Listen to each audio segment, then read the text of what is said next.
Aggregating live right now.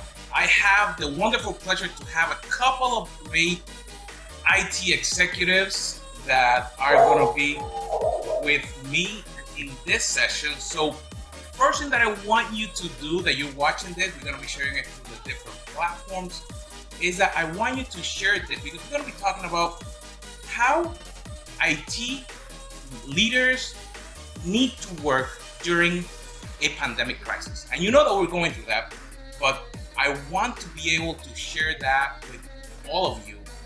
So you can also ask questions. So I'm going to be having the questions on the phone, and I'm going to have my two best friends and leaders that I have worked with for a long time, and I trust them. And the whole conversation is going to be how to really manage IT during this crisis. So I want to present or introduce first.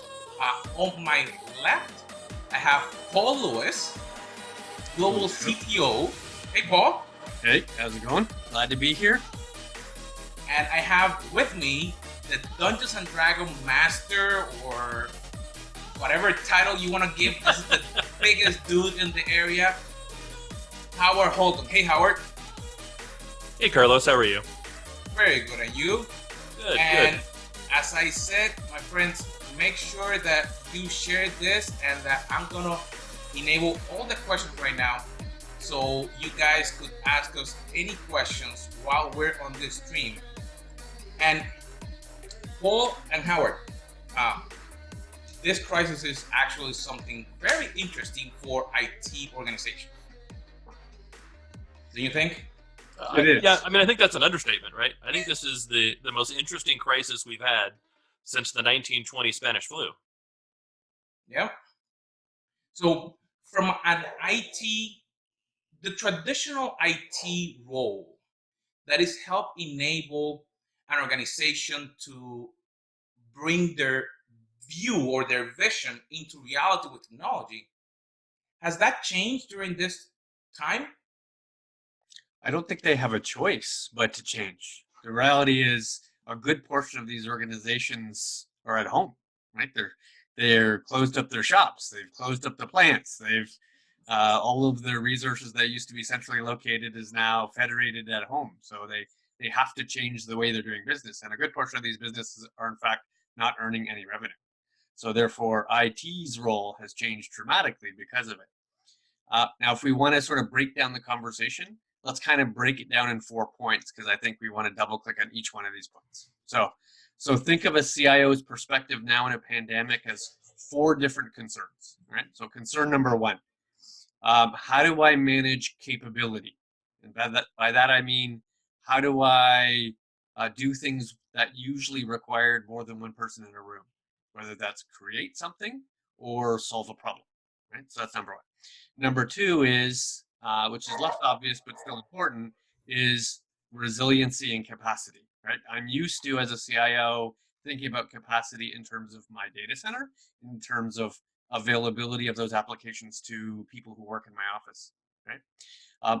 Thirdly is cybersecurity. How do I now have to think of cybersecurity not only as keeping the bad guys out, which of course will get worse in this pandemic, and then figuring out how to do cybersecurity with thousands of people at home. And then finally, which is less obvious in IT, but very important in terms of the projects they do, which is the digital transformation stuff.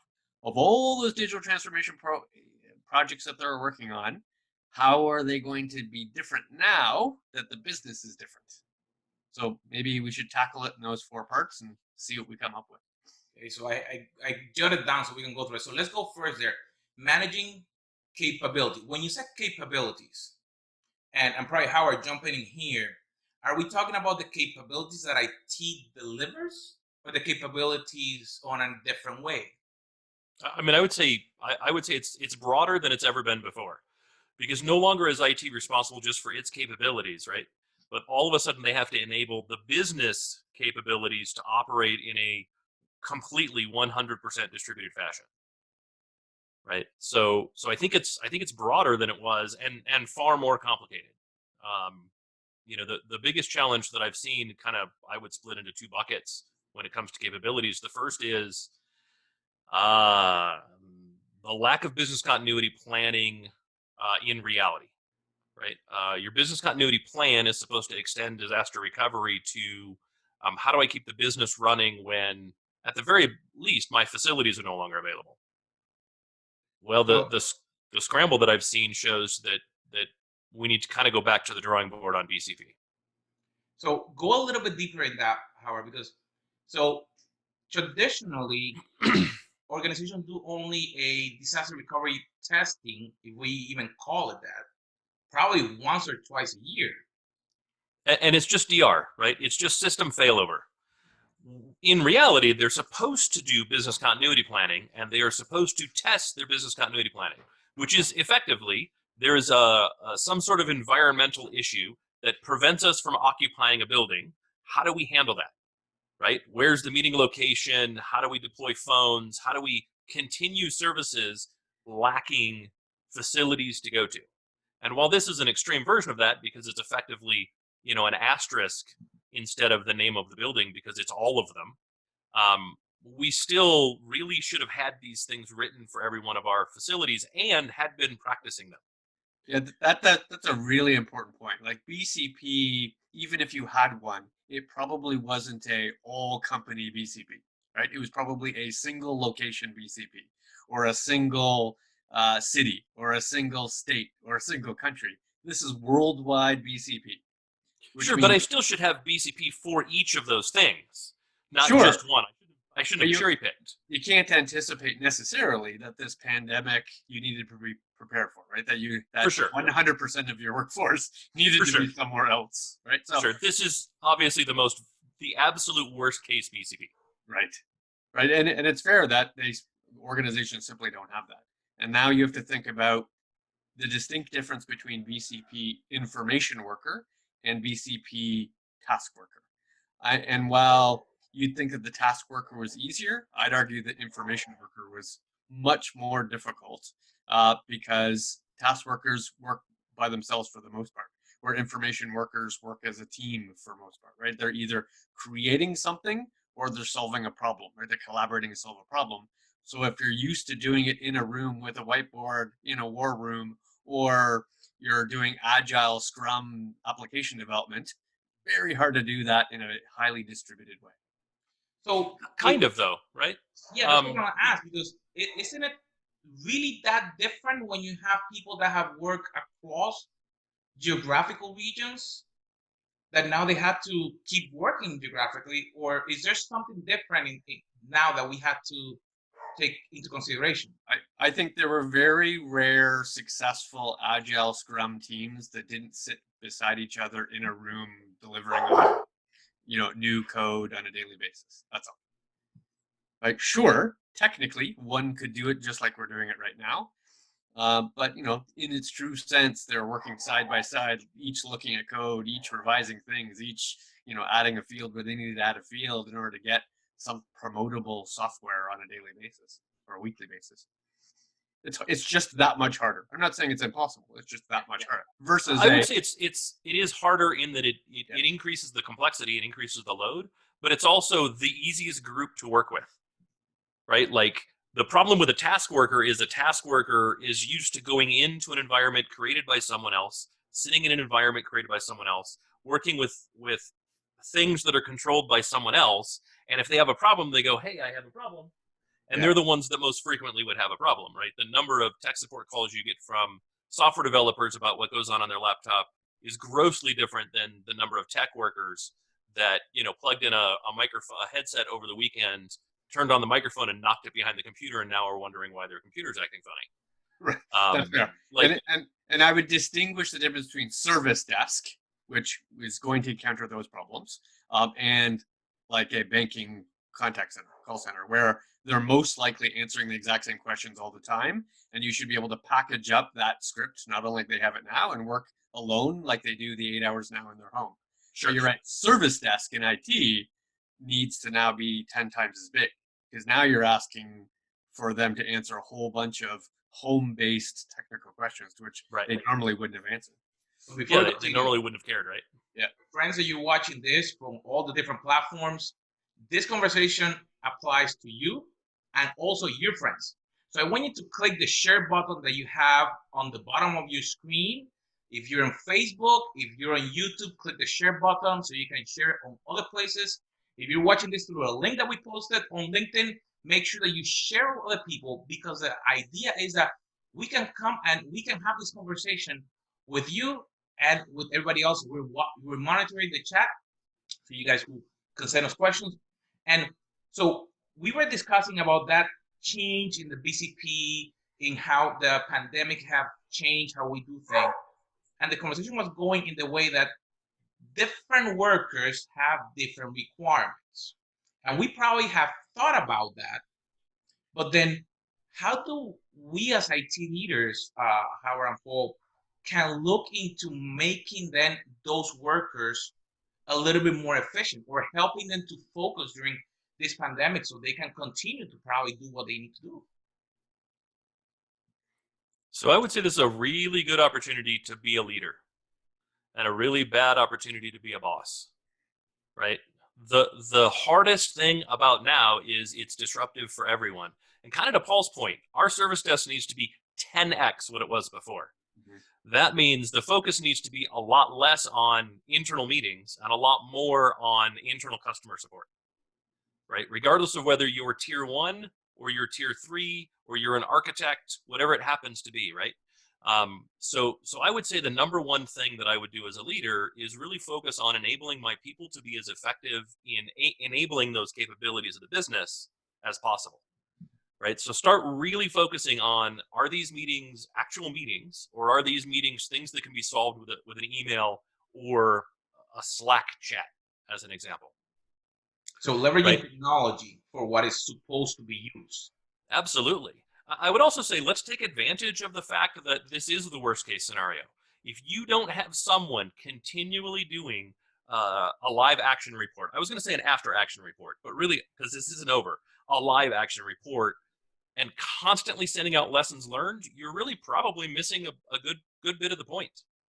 Yeah, I think that's an amazing point. I think if you can consider this worst case scenario and you do this 50% well, you're probably going to do 100% well in a situation that's much more likely to occur, right? Where it's a single data center, or a single office, or a big weather-based event. You should be able to handle that because it's more contained. So, and as IT leaders, you guys have worked with big organizations and with small organizations.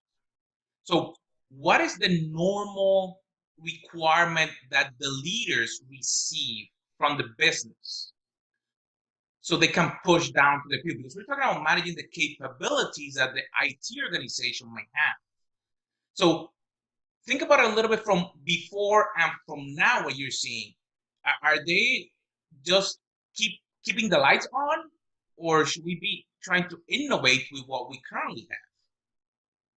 I think that leads to sort of part two of this point with leading in a pandemic, and that part two is resiliency and capacity, right?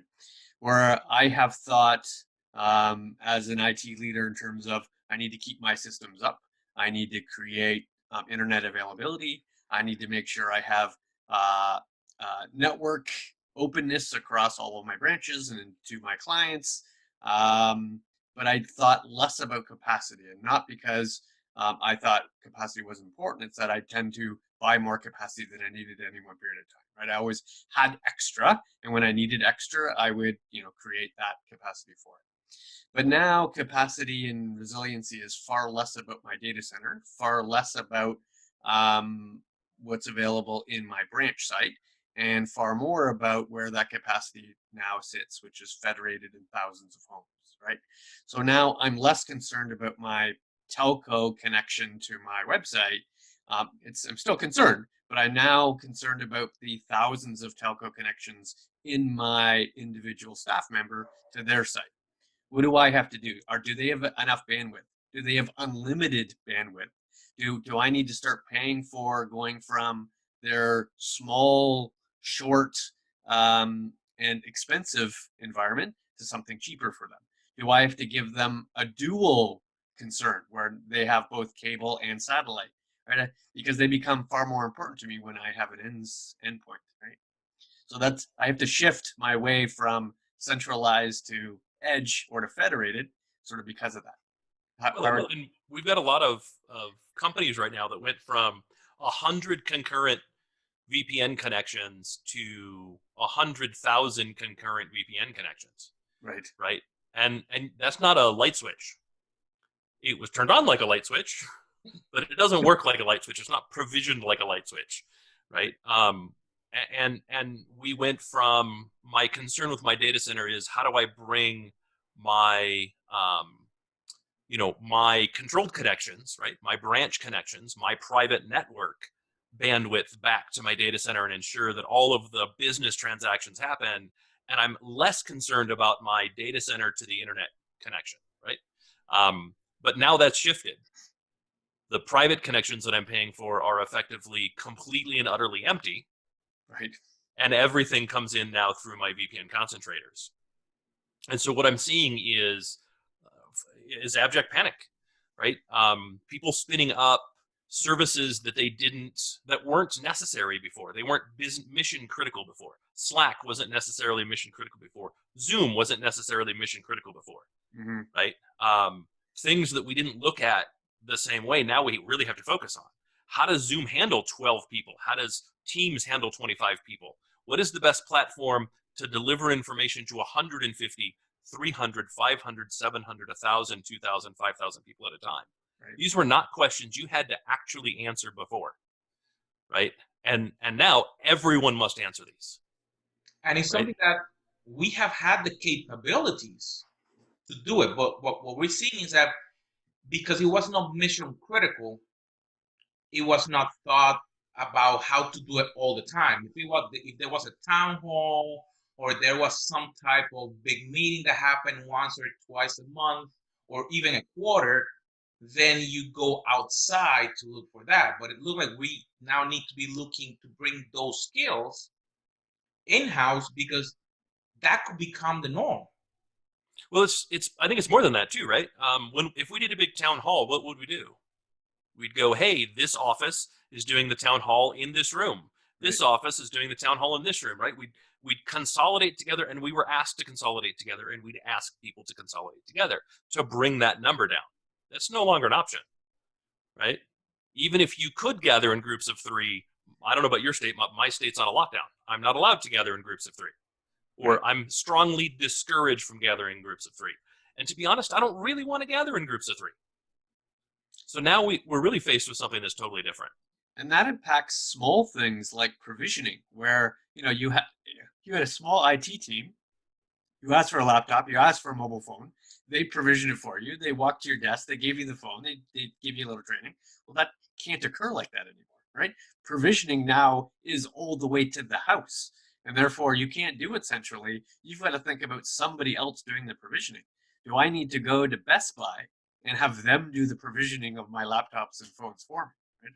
It's a very different subset of how you'd operate even your edge devices. You mentioned something that I seen some companies take advantage a long time ago. That was that instead of doing a centralized purchase or a standard for an equipment, they created a standard set of tools so you can then leverage any equipment that you wanted. I saw that at Microsoft a long time ago. And it was very interesting, because you could go, like you said, you could go to Best Buy, pick up a laptop, and normally you will have to wait for your traditional IT organization to provision and get everything connected. But Microsoft would say, hey, I don't have a need for that. And they just plug you into Azure Active Directory, and you were up and running. And all your apps that you needed were provisioned for you. Yeah, we've got to think about being able to order a Hitachi phone and laptop from Best Buy and then going to pick it up, or have them delivered to you. Like that, it's got to be that smooth of a process, especially since a good portion of the people that are now at home have never been at home, right? So they've probably never had a laptop before from work, and therefore the images that we need to put on them need to be far more standardized, because they're task workers, not information workers. Well, this concept now needs to be prepackaged far easier and far used to the consumer experience than what it has been in the past. So one of my favorite technologies as a CIO has always been, for decades anyways, I guess not always, but at least since about 2006, has been Citrix. And today, you should probably be running Citrix or something similar. Right. An aggregated RDP that allows you to publish apps that your users can log in and get the apps that they use pushed to them on whatever device they happen to be on.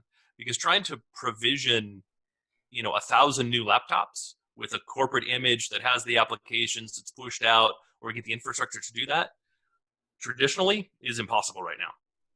And that's very interesting. I actually had a meeting with them yesterday because I had some people close to me that asked me about that. They, even though they were a small shop, they cannot go to their office. And Sure. they were looking for a way how they can get their apps so they can work it from home. So if you're a big shop, they actually, there's technology. And I think that the whole message is we need to start thinking differently. We need to think not so much into the standardization, into that I have the control and how do I provision the standard across the board without thinking that had to be only one way. Like you mentioned Citrix. Well, Microsoft has an option, but how do I do it simply across all of them? How do I provide the apps that are needed for whatever they need to do? Well, and I think that's kind of, I mean, I think we should get out of the hardware business, not to put too fine a point on it, but stop thinking about these things as being hardware dependent. And we've done a really good job about that in the data center, right? We virtualized everything as much as we can, right? And we think about every new thing that gets brought online has less and less and less attachment to any kind of physical hardware, right? It's virtual, it's container, it's serverless, right? We're shooting for the smaller and smaller and smaller kind of data center attachment, whether that's on-prem or public cloud, but we don't do that for endpoints. And I almost think we should have done it the other way around, right? We should have really thought about the endpoints. I did this years ago. These are the like 6 or 7 machines you could have. Pick one. They were purchased from something that had a local source. So if it was an Apple, it was bought from Apple, not a third party. Right. And it was bought with AppleCare. If you had problems, you could not call the help desk. You carried it into Apple. Right. Right. Because it just doesn't make sense to continue to push this kind of hardware focus when it comes to the endpoint. Right. I don't care about your keyboard and mouse. Throw it away and buy another one and expense it to your cost center. Then I don't have to deal with the cost center either. And it really, like the load that relieved from IT and the amount of personalization that allowed the business unit to have was great. And all I had to care about was, is the standard app something that's easy to push, or is the standard app something I can make available through Citrix? Mm-hmm. And then I just do that.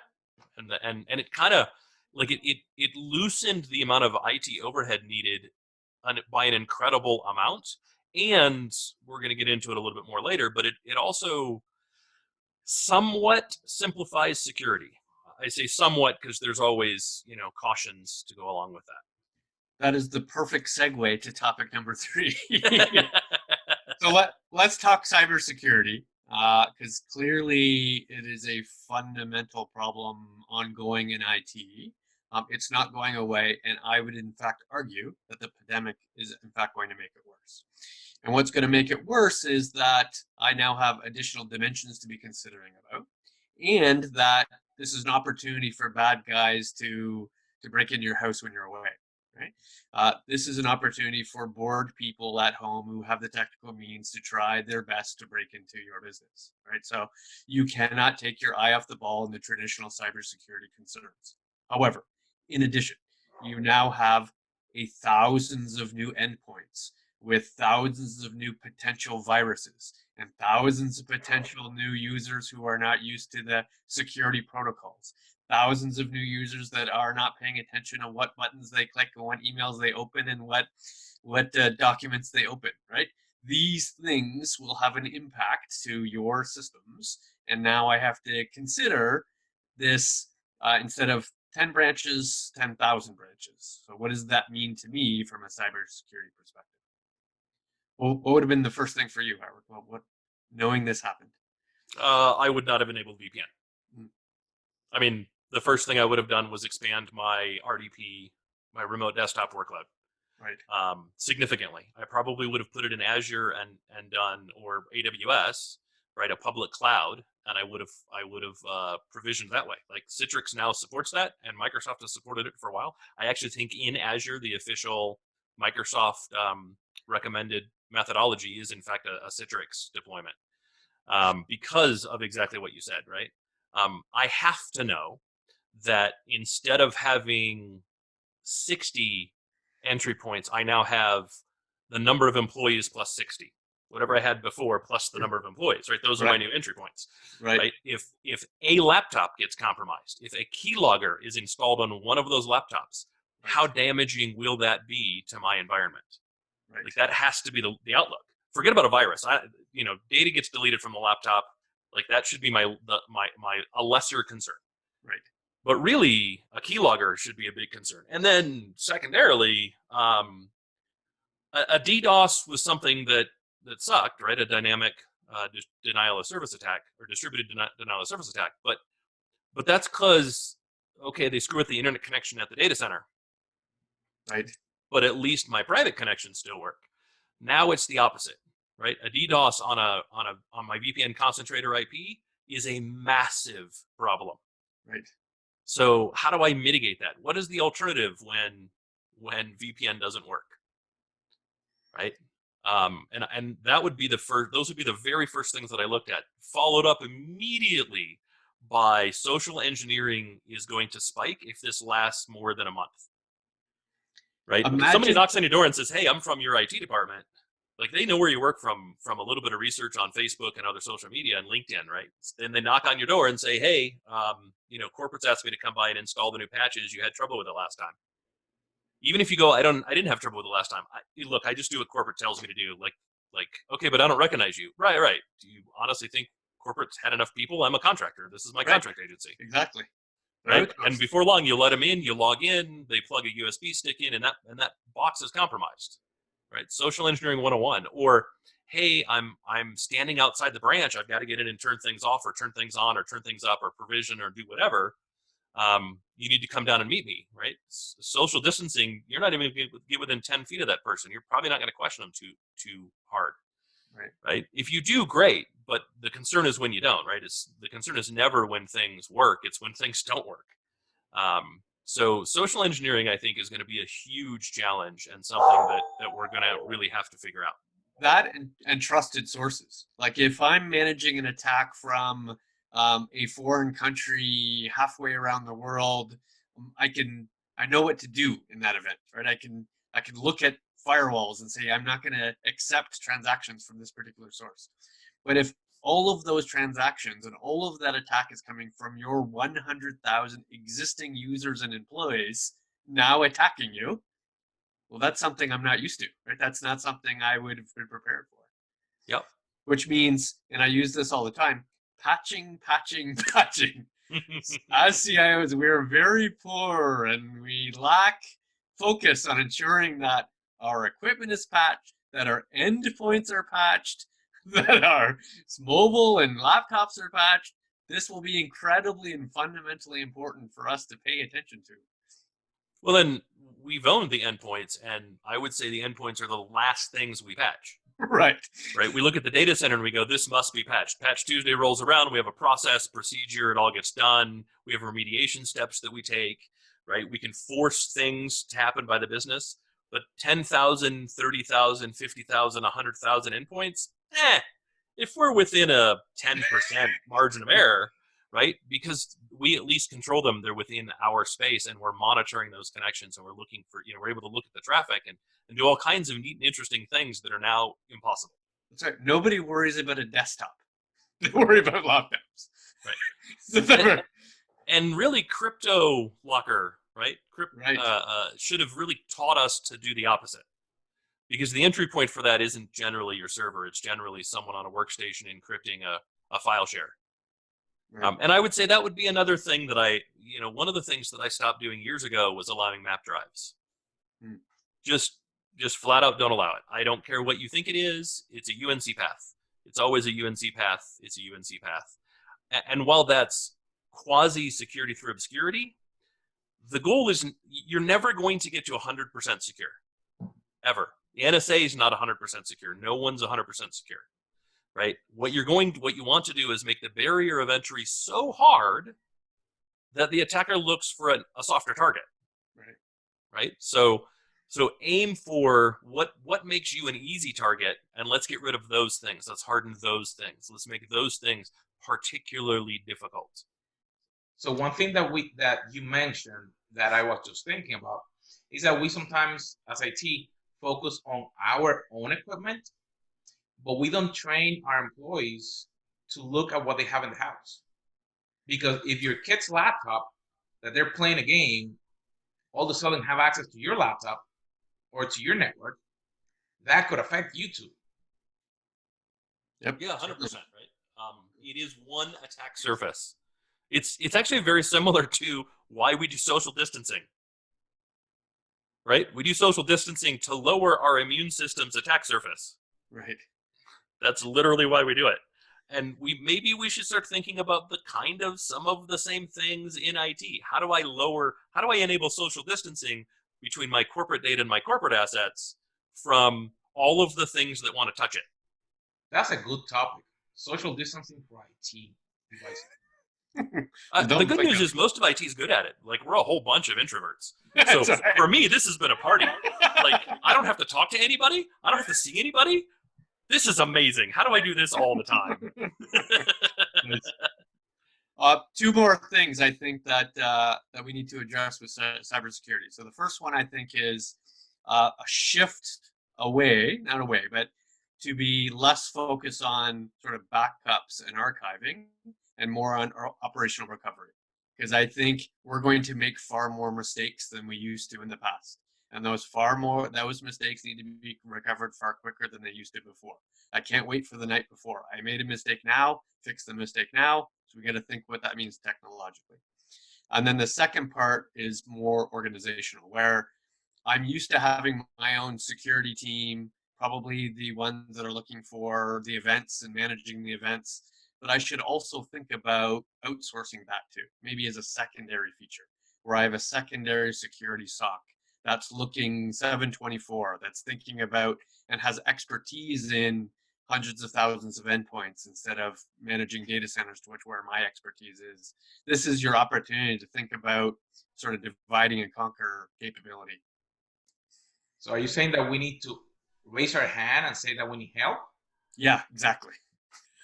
I mean, I think raising our hand and saying we need help should be the universal symbol moving forward. Right. I mean, ultimately, what this should have taught us is there are things we do well and things we don't do well.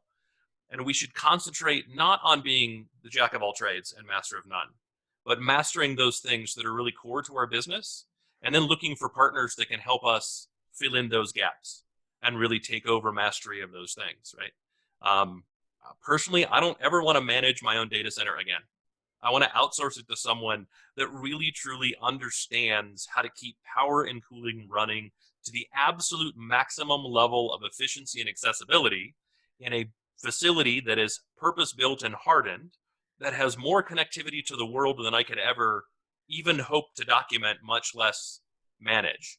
And I should really kind of think about other things that way. It doesn't mean I give up control or I give up responsibility. It means I look for someone to help hold a hand, right? Kind of to your point, I'm not looking to outsource all of my security, but I'm looking to augment my security with people that are better at dedicated pieces of that. Mm-hmm. Exactly. So fourth corner of this square, digital transformation. Now, arguably a much more difficult conversation, right? Not because it's outside of IT, because it's really about all the projects I probably are putting on hold because the business is closed, right? Or it's not performing as well as it should. So of those, 60% of what I do in IT, those projects, which are innovation focused, that are focused on building new revenue or a different client experience or creating a different level of operational efficiency, how do I now re-articulate those projects or even create a new set of projects because of that? And now it's very industry specific, right? So when I look at retail, other than grocery stores and pharmacies, are closed, right? Those, in fact, they've furloughed all of those sales employees, right? So now it's less about Furloughed. You're definitely Canadian, sir. We just fire them here. Oh, fair enough. In reality, there's a lot more open than just those, but it is a Okay. truly different experience. Sure, but and a lot of what I hear is now the reality is those products are still required, right? It's not like the need for the products are going away. Maybe a percentage of them, but let's say the vast majority of that product still exists, need to be purchased, and therefore the shift from going in store to going online or using the mobile app exists. However, a good portion, especially the mom and pop retail chains, simply don't have the infrastructure to support transactions that are going through that world. So now I'm underperforming in my mobile and online experience. In fact, my online experience might have just shown the products and not actually able to commerce on the products, right? Versus a bank, as an example, that already do most of their transactions online and mobile. Yes, you can go into a branch. That is not where most of the transactions occur. Therefore, they're still effectively operating regardless, and most of the banks are still open, but they're still effectively operating even if the banks were closed. They're focused much more on how do I ensure that I can create the sense of community? In other words, how can I ensure the bank can be the conduit to the marketplace, to the bakery, to have the muffins that need to get to my house? And knowing, especially in Canada, it's not as true in the US, but especially in Canada, where our population is significantly smaller than the US and spread out significantly more than the US, that there are locations in Canada to which there is no delivery, right? Pickup in an hour isn't reasonable, right? So we've got to think about different ways of getting these products to the end point when your closest Starbucks is an hour away. I don't know that my concern in a pandemic is how do I get my Starbucks, and I realize I'm probably in the minority based on how Starbucks stock tends to operate. I use let's say loaf of bread then. So let me give you an example. My closest grocery store is a round trip 30-minute drive. I don't know that that's uncommon for the U.S. necessarily either. Like mine is a solid. It's at least 15 minutes by car round trip. Right. But they don't have anything. Right. Right. And if I wanted to do an online order with a store pickup, I can't. All the slots for all the grocery stores around me are full. And I don't mean full today. I mean full for the next 10 days. For the duration of the calendar window they have open, they have zero availability. Right? The failure to be able to, and it's not really it's not their fault. I don't have another solution for them, right? Based on the way things are now, I'm not angry at them, but it is a frustrating situation because it was an underutilized service before this pandemic. Now it is an exceptionally overutilized service. And just in general, like we have no preparedness to deal with an alternative delivery method or experience would be the better way to put it, right? I like to start digital transformation conversations with the definition of digital transformation, right? It's to change your business to deliver your products in the way your customers wish they could receive them. Mm-hmm. And this is a really, really, really good time to look at how are people shopping today and know that the things that are overburdened, you should probably think about expanding. And how do I improve the experience that is today? Because in reality, I'm going to use Best Buy as an example because I went there 2.5 hours ago, trying to get prepared actually for this because I wanted to get a new mic. I got my camera set up. I have a little bit different workspace that I needed to get some pieces and parts for. My laptop only has 2 USB as an example. The experience is you cannot go to the store. There is no in-store experience. You go to the website, you pick products that are in stock, you complete your order, they send you an email saying your order is ready for pickup, you pull into a lane, and someone comes out and greets you and says, hey, what's your name and why are you here? Mm-hmm. They're very polite. I wouldn't be. There's no way that I would do that and be successful at it. But then they go in the store, they find your thing, they come out, they check your ID, they hand you the thing that you ordered. It's actually kind of a fantastic experience, if I'm being honest. And I would prefer to do that 100% of the time. And that's the irony. The irony is that there's an assumption that once the pandemic is completed, everybody goes back to the way they used to do business. When in fact, this might in fact be the new norm. I was going to say that. You can't take something away that people like. They're Right. going to like this process, and therefore your business has now changed fundamentally. And I think the question is, should your business change? Right. Right? Like, should your desire be to support this new model going forward? Is this now your new and? It's not an or. Is this now your new and? What are the lessons? That's why I said I think an ongoing lessons learned, right? Not an after action report, but a live action report is really, really critical for the whole business, right? What did we learn today? Because I promise you, you've learned something today. And the business needs to do the same thing. What did we learn today? Well, we learned sales are down 73% when I can't get stock to the store because they order from Amazon. I don't care what the retailer is, but that's kind of the default. Can I get it can I get it today? If the answer is no, then I'll probably look to Amazon. It tends to be kind of like, that's why they're $1 trillion company. Right. And so then it needs to become, okay, so how do I change things so that I'm able to deliver that experience today? Interestingly enough, I cannot get a monitor. I have one store I can show. I only have a Best Buy in my town. And they're all sold out of monitors, gaming consoles, the things that people all of a sudden need when they're at home all the time. I can't get a video camera as an example. Right. Yeah, there are no webcams, there's no speakerphones, like those things are completely gone. And I want to say it's more than a week until they refresh it. That's true for Staples and Office Depot as well. So then the question will come, all this that it looked to be a new change, you just mentioned Amazon. Amazon grew so much because they listened to what their customers were asking. There was, can you deliver the product that I want in the way that I want it, in the time that I need it, or that I want it? But it's more than that, right? Amazon's all about the wish. They're not about how do I do it the way I did yesterday? How do I do it? How do I deliver to you the way you expect? How do I change your expectations? Prime is a perfect example. Someone came up with the idea, an Amazon person came up with the idea for Prime in a brainstorming meeting and said, hey, I think this would be a good idea. Executives said, that sounds interesting, run with it and deliver it. And they had it up and running from idea to delivery in 90 days. Wow.